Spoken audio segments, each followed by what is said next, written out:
qui est important pour nous, c'est de repartir du sens de Decathlon et du sens de l'entreprise. Le sens de Decathlon, c'est d'être utile aux hommes et à leur planète. C'est pour ça qu'on a associé à ce sens de l'entreprise notre raison d'être, qui est de protéger notre terrain de jeu et de créer des expériences pour l'ensemble de nos utilisateurs. Nous avons pris l'engagement de supprimer le plastique à usage unique pour 2026. Le packaging, ça peut aller jusqu'à 3 types d'emballages qui se cumulent. Il y a ce que vous voyez qui sont les emballages de vente, il y a les packs de transport et il peut y avoir des packs intermédiaires à l'intérieur pour protéger. Donc on agit sur les 3 niveaux pour éradiquer l'ensemble du plastique à usage unique de nos packaging. 2026, on le fera. Par contre, pourquoi on ne peut pas aller plus vite? Parce que sur ce type d'engagement, il y a des laps de temps qui sont réels et qui sont longs. Parce qu'on a du stock, parce qu'on a des productions en cours, on a plein de natures de produits. Toutes ces natures de produits-là ne réagissent pas de la même manière à la suppression du plastique. Il faut qu'on valide la qualité de ce qu'on fait.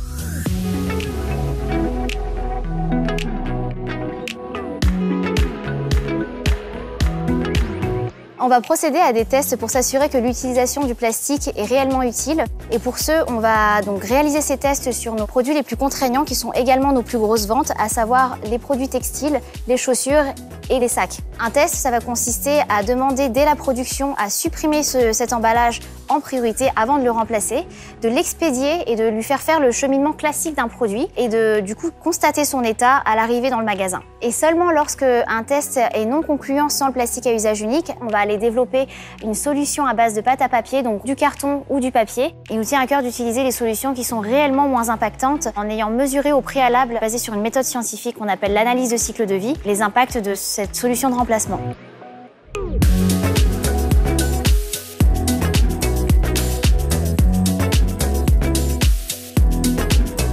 Comment on est organisé chez Decathlon? On a un ingénieur packaging qui est face à un sport et il va industrialiser et il va concevoir les emballages pour ce sport-là. Chaque ingénieur packaging a réalisé un état des lieux sur ses emballages de vente et ses emballages de transport. Ça nous permet de pouvoir directement tout de suite s'attaquer à des projets qui seront impactants et qui vont réduire énormément de plastique.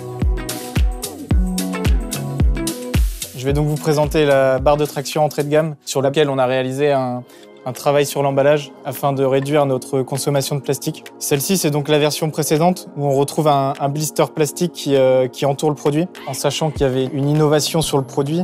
Un des briefs de départ du chef de produit, c'était donc d'avoir le produit totalement accessible en magasin. Ce nouvel emballage, il est intégralement en carton. Ce nouveau pack, il permet donc de tester la bague, mais il va aussi permettre d'avoir des informations visuelles beaucoup plus pertinentes. On avait un autre challenge, c'était de pouvoir contenir la notice et les pièces détachées à l'intérieur.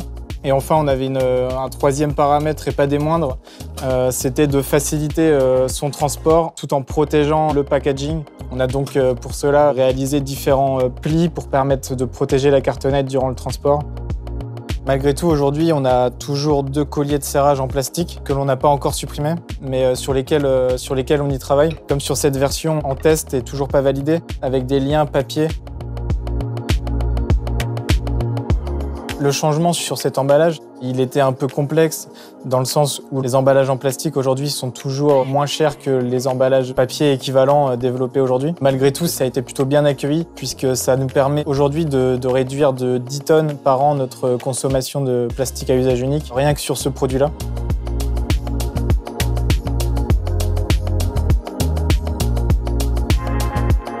Pour ces chaussures Forclaz, on avait 3 types de plastique à usage unique. Pour supprimer ces plastiques, on a procédé en 3 étapes. La première étape, donc de recherche de solutions et ensuite de proposition à l'équipe qui est en charge de concevoir et de vendre les chaussures. Qu'est-ce qu'on a proposé? Tout simplement de supprimer le plastique qui entourait les chaussures. Pour appairer les chaussures entre elles, donc on a supprimé le lien plastique et on a proposé de faire un nœud sur les lacets. On a proposé de glisser le taillant dans le lacet et donc de supprimer le lien plastique. En deuxième étape, on va tester nos solutions. Donc les 10 derniers mois, on a fait des commandes test entre notre fournisseur jusqu'en magasin pour tester ces solutions et donc valider le fait que nos produits ne sont pas endommagés, le fait qu'en magasin tout se passe bien et en entrepôt également. Et la troisième étape, ça a été d'aller rechercher auprès de nos collaborateurs, que ce soit en entrepôt ou en magasin, et nos clients, un retour donc sur la qualité du produit et sur la nouvelle manière de transporter ces produits sans plastique.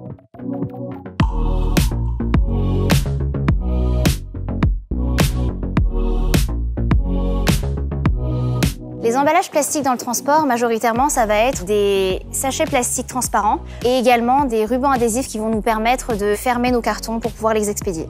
Lorsque nous recevons les conteneurs qui proviennent de chez nos fournisseurs, ces conteneurs ont transité à travers le monde. Sans ces sachets plastiques qui protègent les produits à l'intérieur, il est tout à fait probable que nos produits prennent l'humidité et ne soit plus possible d'être vendus en magasin. Dans nos entrepôts, particulièrement à process manuel, nous prélevons donc les produits à la main. Il y a un risque de salissure s'il n'y a pas de plastique autour de ces produits, particulièrement sur les produits textiles blancs.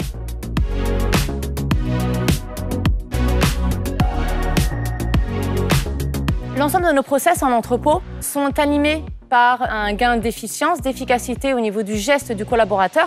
La présence du sachet plastique nous permet aujourd'hui d'être plus productifs. Par exemple, si nous avons besoin de prendre 6 produits qui sont aujourd'hui rassemblés dans un même sachet plastique, ça nous permet de faire un seul geste de prélèvement au lieu de 6 gestes si ces produits ne sont pas rassemblés en un seul sachet. Et concernant la productivité sur nos sites mécanisés, nous avons une autre problématique qui est toute la mécanisation avec des capteurs. Si ces sachets plastiques ne sont pas bien replacés dans nos cartons, ça bloque le mécanisme et ça bloque le process de prélèvement.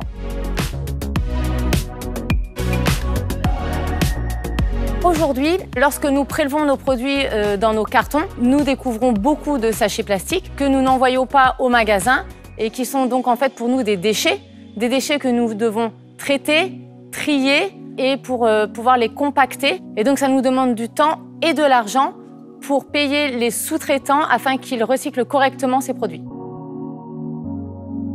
Sur nos sites qui sont mécanisés, qui nous permettent d'expédier nos commandes e-commerce, la mécanisation de ces sites nous oblige à retirer le sachet plastique qui se trouve autour de tous les produits, ce qui diminue donc notre productivité.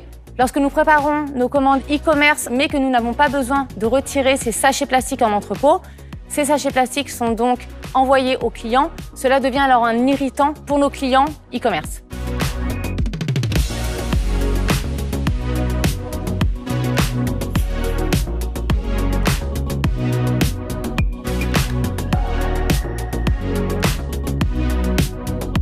En magasin, on va retrouver différents types d'emballages en plastique. On va retrouver des emballages en plastique comme ça, des sachets. On va retrouver des blisters, on va retrouver des mousses et on va avoir des emballages aussi qui sont un peu plus discrets. Des élastiques, des liens en plastique pour tenir un emballage ou un produit ensemble. Et on va essayer de supprimer ces types d'emballages de vente-là. Les fonctions des emballages de vente en magasin, elles sont multiples. La première, ça va être de présenter le produit pour comprendre le produit, pour informer nos clients. Et dans la notion de compréhension et d'information, il y a toute une partie commerciale et il y a toute une partie légale.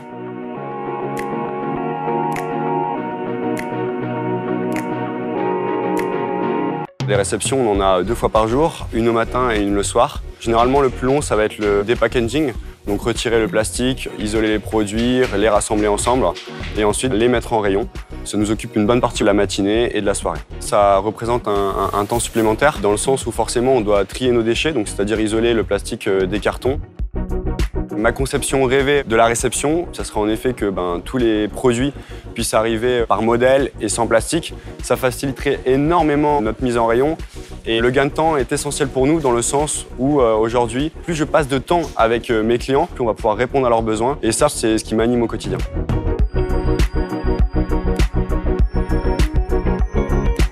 À titre vraiment personnel, c'est que je pense que nous tous, si en tout cas un certain nombre d'entre vous, vous êtes parents, à un moment, vous vous dites quelle planète je laisse à mon enfant, à mes enfants. Encore une fois, on n'a pas l'ambition d'être parfait. Par contre, j'ai la volonté de faire pour le mieux pour les générations futures. Moi, je suis issue d'une génération qui a été sensibilisée très tôt aux impacts environnementaux et aux problèmes du plastique dans les emballages. Bien sûr que j'en utilise encore, mais aujourd'hui, c'est le trop qui pose problème. Ma démarche, elle est plutôt personnelle, c'est-à-dire que j'ai commencé dans ma vie perso à supprimer mes emballages. J'ai commencé à les ramasser quand je courais et maintenant, j'essaie de les supprimer dans mon boulot. Déjà aujourd'hui, plein d'actions sont mises en place et plein de résultats arrivent dans vos rayons. Nous supprimons déjà du plastique par centaines de tonnes et ça va continuer à s'accélérer. Il y a encore une longue route, mais il y a déjà un chemin très important réalisé en collaboration avec l'ensemble des sports que je remercie pour le travail collaboratif qu'on fait sur ce sujet-là.